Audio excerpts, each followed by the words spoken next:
امام حسن کے پاس ایک شخص آیا، حضرت امیر معاویہ میں بیٹھے تھے، تو اس نے امام حسن سے آ کے کہا کہ حضور اولاد نہیں ہے، کوئی دعا کر دے۔ تو جو ہے میری بات پر، اب بھی لوگ پیروں کے پاس آتے ہیں نا، ماشاءاللہ سے اللہ خیر فرمائے، تو پیر صاحب اگر وظیفہ بتائیں تو وظیفہ چونکہ پڑھنا پڑتا ہے وہ کام مشکل ہے۔ حضرت امام حسن سے آ کے وظیفہ پوچھا، اس شخص نے کہا حضور اولاد کوئی نہیں تو وظیفہ بتائیں، تو آپ نے فرمایا استغفار پڑھا کر۔ کیا کر؟ اس نے کہا ٹھیک ہے۔ تو حضور پھر میں دوبارہ کب آؤں؟ تو امام حسن کہنے لگے بے اولاد ہے نا تو استغفار کا وظیفہ بتایا نا؟ کہا ہاں۔ فرمانے لگے اب اس وقت آنا جب اللہ تجھے 10 بیٹے عطا کرے گا۔ کتنے؟ 2 4 نہیں، 10 ہی کہہ دیے۔ تو حضرت امیر معاویہ رضی اللہ تعالیٰ دیکھا، کہنے لگے حسن اتنا بڑا دعویٰ؟ آپ فرمانے لگے میں نے کہہ دیا نا تو اللہ فضل کرے گا۔ ہاں ہاں اللہ خیر کرے گا، خیر ہو جائے گی۔ وہ شخص کئی سالوں کے بعد آیا، کئی سالوں کے بعد، تو حضرت امیر معاویہ کو بھی ساتھ لایا، کہنے لگا حضور اللہ کے فضل سے اللہ نے 10 بیٹے عطا فرمائے، پورے 10 ہی اللہ نے دیے۔ تو حضرت امیر معاویہ کہنے لگے جناب بات تو آپ کی سچی ہو گئی، پر مجھے بھی بتائیے وظیفہ کہاں سے لیا؟ فرمانے لگے قرآن پاک سے، سورہ نوح کی 10 11 12 آیت پڑھو۔ اللہ فرماتے ہیں تم استغفار پڑھو، میں تمہاری بیٹوں سے بھی مدد کروں گا، مالوں سے بھی مدد کروں گا۔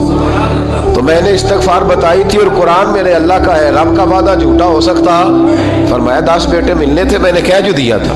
وہ میرے بھائیوں یاد رکھے استغفار اللہ کی رحمت نازل کر۔ حضرت مولا علی شیر خدا نے فرمایا تھا قرآن پاک کبھی پرانا نہیں ہوگا، جب بھی پڑھو گے نیا مزہ ہی آئے گا، نیا سرور ہی آئے گا، نئی کیف۔ بڑے بڑے کٹر کافر قرآن پاک سنتے تھے نا۔ ایک دن عتبہ کہنے لگا ابو جہل سے اور دیگر لوگوں سے کہ بڑی ہو گئی لڑائی، بڑی ہو گئی بحث، اس طرح کرتا ہوں میں جا کے نہ تو محمد ابن عبداللہ صلی اللہ علیہ وسلم، میں جا کے بات کرتا ہوں حضور سے۔ عتبہ آ گیا، کہنے لگا میں مذاکرات کرتا ہوں۔ سب نے کہا چل تو سیانا آدمی ہے، سمجھدار ہے، چلا جا۔ جا کے نہ تو وہی باتیں جو وہ ہمیشہ کرتے تھے، نبی کریم علیہ السلام سے کہنے لگا ہم سارے آپس میں ہیں، برادری ہے، قبیلہ ہے، ایک شہر ہے، پھر بھی لڑائیاں شروع ہو گئی ہیں۔ جو آپ کا کلمہ پڑھتے ہیں وہ الگ ہو گئے، جو ہمارے معاذ اللہ طریقے پہ ہیں وہ الگ ہیں، تو کوئی بات چیت نہ کر لیں بیٹھ کے۔ تو حضور نے فرمایا کرو نا۔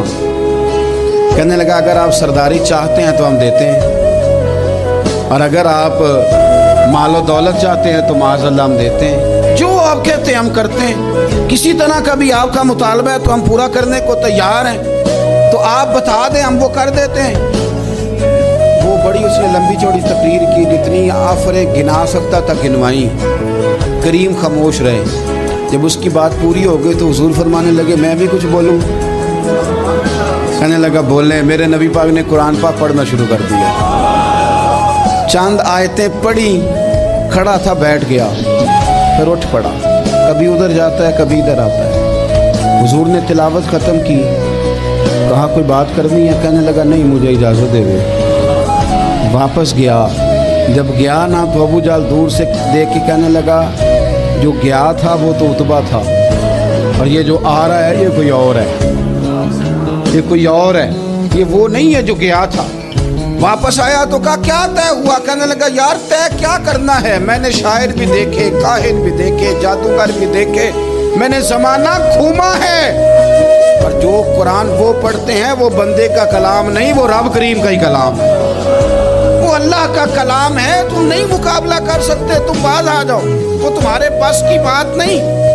تیرے آگے ہیں یوں دبے لچے فصحا عرب کے بڑے بڑے، کوئی جان منہ میں زبان نہیں بلکہ جسم میں جان نہیں، اور کروں تیرے نام پہ جان فدا، نہ بس ایک جان 2 جہاں فدا، میرا 2 جہاں سے بھی نہیں جی بھرا، میں کروں کیا کروڑوں جہاں نہیں۔ جو لوگ غریب کہلاتے ہیں نا، وہ ذرا میری بات پہ زیادہ توجہ کریں، غریبوں کو سنانے لگا ہوں، غریب ذرا توجہ کریں۔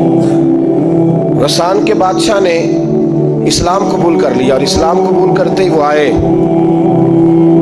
حج کرنے۔ حج کے بعد فارغ ہوئے تو ایک نفلی طواف کر رہا تھا غسان کا بادشاہ، شاہ غسان۔